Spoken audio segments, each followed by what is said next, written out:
Hello everyone and welcome back to round 9 of the Limitless Invitational. And yeah, we are back with Magnus again since his last game was kind of short. Maybe we'll see his deck shine for a little bit longer. He's at the impressive score of 8-0 right now. If this were like a regular regional, he would be like almost set for top 8. But yeah, since we play a lot more rounds today. Um, and also tomorrow he has to win a few more to guarantee his top spot at maybe a spot in top 8, but he'll be guaranteed at the spot in day 2 almost for sure. And I'm joined by Freya. Hey, hello everyone. Yeah, so Magnus is doing very, very well right now. So I thought again, like Martin said, because his first game on stream was kind of short, and because he is doing so well, we thought it'd be good to feature him again. And looks like he's already off to a pretty solid start. He finds himself, he has a quick ball in his opening hand, so he can use that to get a Pikachu and Zekrom GX straight away. Puts the lightning energy on that. He's got a big charm as well, so could consider putting that down, but nope, just decides to pass the turn with the energy attachment. But I mean, to be honest, that's already a pretty strong start for a Pikachu and Zekrom player. Yeah, that's what you like to see.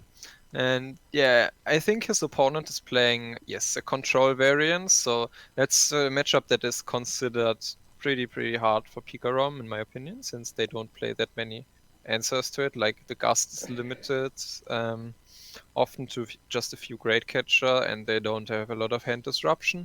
So yeah, I would consider it a really hard matchup for Pika, but we'll see what Magnus can do. Yeah, of course. So this creeping fruit will also be on an 8-0 record, I believe, right? Yeah, he's at 7-1 right now. 7-1. Okay. Magnus is the only one who's 8-0 in his pool. Oh, okay. So, but Creeping Fruit obviously still doing very, very well. Do we know who Creeping Fruit is? I haven't found it out so far, Okay. but yeah, We'll, I'm a little bit we'll work on unfortunate. that. We'll work on that, and we'll still find out for you. It's a little bit. We don't have like all of the mappings from PTGO or Smash GG names to people's actual names. So, or at least not to get not convenient access at least. So yeah, we'll just work on getting that information for you. Um, Looks like it's a Stellar Wish after Professor's research. Grabs a reset stamp off of that because there's a switch already in hand, but unfortunately no way to go for a full blitz this turn, so that's Yeah, like a little bit unlucky. if he just was able to discard one energy with the research, he would have been good to go. But yeah, like this, he has to settle for like just passing the turn. Maybe he can attack with the Coco to draw more cards, but usually against Mill, it's kind of counterintuitive to draw a lot of cards and build up your hand. You just want to get your setup and then go from there, play as little cards as possible. Yeah, exactly. So, unfortunate for Magnus there, as he is just forced to pass without doing a full blitz. Now, let's see what Creeping Fruit can do. Looks like we've got a tag call, grabbing a Balala and Bryson Man, as well as a Cynthia and Caitlyn. And following that up with a quick ball as well. Yes, getting out the Mew really important at that matchup.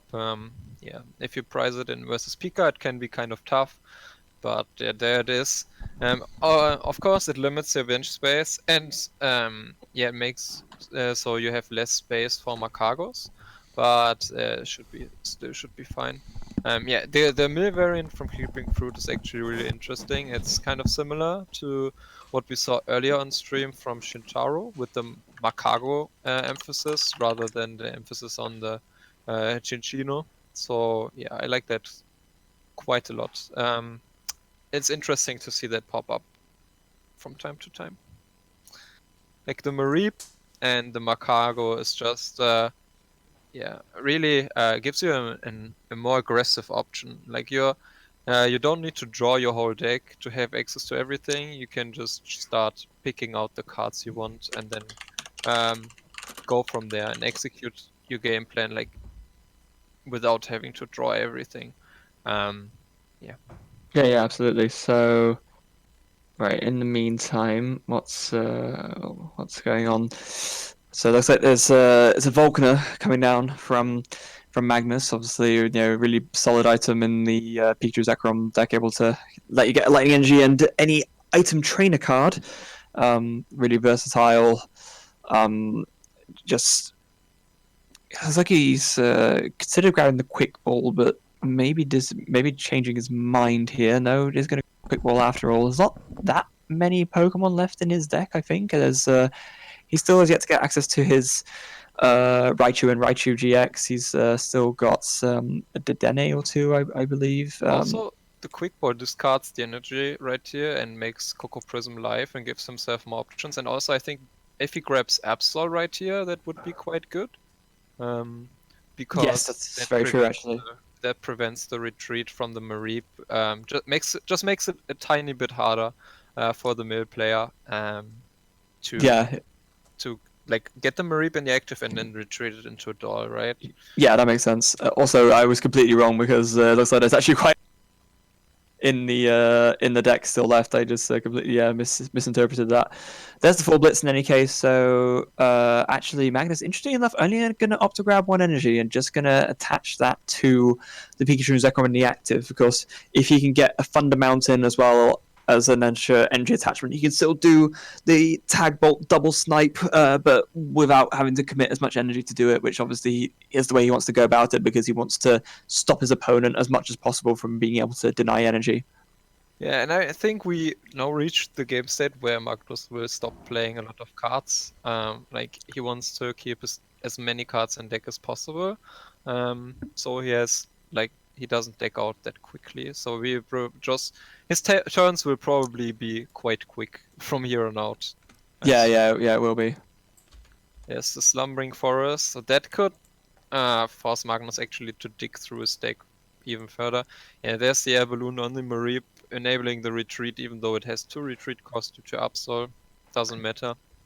And there's even a Yell Grunt. So that's an interesting inclusion that like a lot of people have talked about in Mill, the Yell Grunt, because it makes your ADPization matchup quite good if you are able to find the Yell Grunts early. And there's a Thunder Mountain top deck from Magnus.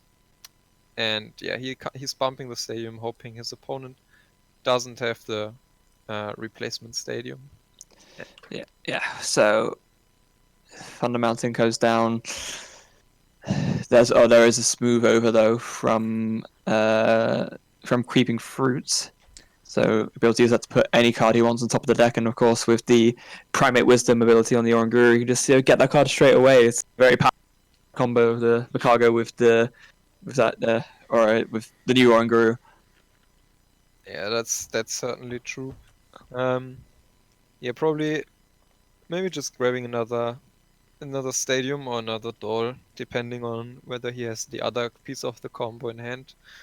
Because then he can just put the doll under the deck and then go into the Mareep, drop the stadium, and then the process begins again, where Magnus essentially has to flip double heads to wake up or top deck a switching card.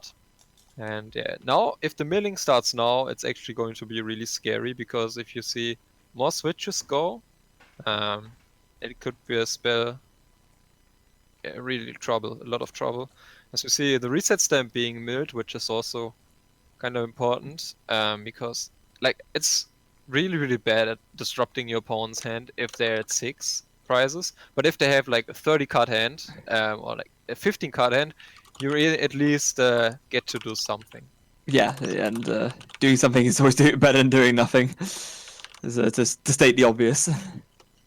Yeah, but looks like Magnus' opponent didn't get the stadium, but who needs the stadium anyway if your opponent just flips tails on the sleep flip? If he only flips once, right? And he flips tails, it's just the same. Who needs the stadium anyway? Certainly not me. So that's the Primate Wisdom. So again, sort of grabbing the smooth overed card straight away, and just again going for the Belelba and Bryson man. That's also, yeah. Also what? No. Something I noticed about that combo is like, if you swap out the top card that you smoothed over for with the Belelba and Bryson man, with some card that you don't want in your deck, you can just mill it yourself and then send out your deck this way if you have cards in hand you don't want to see. Yeah, absolutely. It's a sort of double utility there. Magnus just opts to go for the full blitz straight away. Doesn't even bother looking at doing anything with the rest of his hand. Like you said, he wants to try and play as little cards as possible currently. So the Mareep been sent active. Obviously, going to go for the fluffy pillow. Put them both to sleep. Not a smooth over. Creeping Fruit is just doing what he needs to do right now to just slowly but surely deny Magnus of the resources that he needs to win the game. Primate Wisdom again, so probably going to be for another Bilabo and Bryson man, or maybe the Oranguru actually. Yeah, probably now you want to slowly start putting back some resources. Also, he milled some Velelbas himself. Oh So yeah, that's he a good point. only has like one Velelba left, and maybe there's also a Palpet gone, so you want to start putting those resources back at some point. Yeah. I mean, Magnus still at 6 prizes and only has 18 cards left in deck, so Yeah, that's a good point actually. I hadn't thought about that. It's just looking at those numbers now. Those numbers don't look very good. We yeah, might be seeing Magnus's first loss of the day, folks. But sometimes you go into a tournament, right? You have in Magnus's case, his deck is like really well prepared in other matchups, and there's really a lot he can do. But sometimes you just take the auto loss to or the really really bad matchup in to one deck that's maybe not as popular, and then you just win. Go ahead, just do it like Magnus, win the other 8 games, and then you lose 1-0, and it's still fine, right? In the end. So yeah, Pika still super strong in the meta game, as we see. Like, I think it has fallen kind of under the radar a little bit. It made 2 top 8s at Malmö. I think, yeah, Magnus himself top 8 at Malmö. So Yes. he certainly knows how to pilot this deck, but yeah, some people don't expect it. And oh no! the angry emote as if his opponent has the Mareep Slumbering Forest Doll combo, which is just devastating to see. I mean, in all fairness, he was probably gonna get it eventually. There's that Thunder Mountain. Yeah. If anything, I was surprised how many turns the Thunder Mountain survived. Oh dear, oh dear. There's a switching card, so yeah, Magnus will be able to attack again. But also another problem with this matchup for Pika is that you don't play any shuffle draw cards. So every card you draw will be stuck in your hand till you either throw it away with Research or Dedenne, which is something you try to avoid at all costs versus Mill. So yeah, there's no such thing as a Mani or I don't know, Cynthia even in his deck. So yes, time and cards are running really, really low. And he's almost at the dreaded 11 cards versus Mill right now.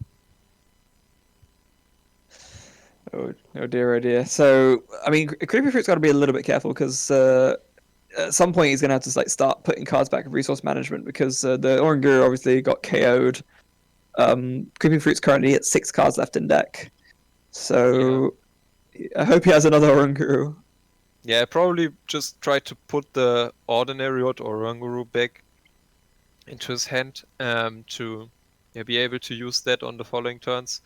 Yeah, I don't see an ordinary rod in the discard pile, so he probably has at least that left. Even if I believe second Oranguru is priced, but yep.